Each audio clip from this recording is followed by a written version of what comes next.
We've been told for decades that cholesterol is the main cause of heart disease. You go to the doctor, they check your LDL cholesterol, and if it's high, you're told to take a statin. But here's the problem. Heart disease rates are still climbing, even though statins are some of the most prescribed drugs in the world. So maybe cholesterol isn't the full story. Today, in this video, I'll break down the 3 things that really determine your risk for a heart attack. First is exposure. By exposure, I mean how many cholesterol-carrying particles are in your blood. Cholesterol itself is like fat. It doesn't dissolve in water. Since your blood is mostly water, cholesterol has to be carried in transport vehicles called lipoproteins. LDL is one of these vehicles. Now, here's what most people don't realize. LDL isn't bad cholesterol. It actually plays critical roles in the body. LDL delivers cholesterol to your cells so they can build strong cell membranes, make hormones like testosterone and estrogen and cortisol, produce vitamin D, and even make bile acids to digest food. LDL also helps bind and neutralize certain bacterial toxins. In other words, we need LDL. The issue is when there are too many LDL particles in circulation. Think of them like trucks on a highway. More trucks means more traffic and more chances one of them will crash into the artery wall and start plaque formation. That's why measuring ApoB, or LDL particle number, how many trucks are on the road, is more useful than just measuring LDL cholesterol, which only tells you how much cargo is inside the trucks. Second is vulnerability. This is about how healthy your blood vessel walls are. If your arteries are smooth and healthy, LDL particles mostly bounce off and keep circulating until the liver clears them.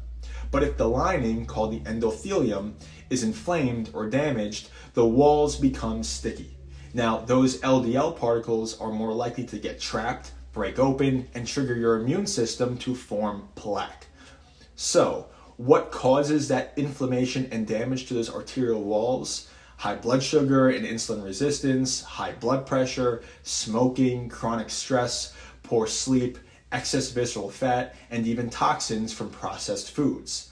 All of these make your artery walls sticky and vulnerable. 2 people can have the same LDL particle number, but the one with the more inflammation and endothelial damage will be at a much higher risk. And third is evidence. This is about whether plaque is already present in your arteries. The best way to know is a coronary calcium score, or a CT scan that measures calcified plaque. A score of 0 means very low near-term risk. Higher scores mean plaque is already there. A CT angiogram goes further by showing soft plaques as well. These tests are powerful, but they do come with trade-offs. A small dose of radiation, and in the case of a CT angiogram, sometimes contrast dye. So they're not for everyone, but in the right context, they give us the clearest picture of what's happening inside your arteries. So here's the bottom line. LDL is not evil. It's essential for life. The problem isn't that LDL exists, but when there are too many LDL particles colliding with unhealthy, inflamed arteries. Real risk comes from 3 things: the number of LDL particles, the vulnerability of your vessel walls, and whether plaque has already formed. If you want to truly know your risk, look beyond just LDL cholesterol, ask about ApoB or LDL particle number, check markers of inflammation and insulin resistance, and consider a coronary calcium scan. And if you want to actually lower your risk, as I always say, focus on the fundamentals. Eat whole foods instead of processed ones, move your body daily, get good sleep, manage stress, avoid smoking, and maintain a healthy weight. That's how you really protect your arteries, not just by chasing a cholesterol number.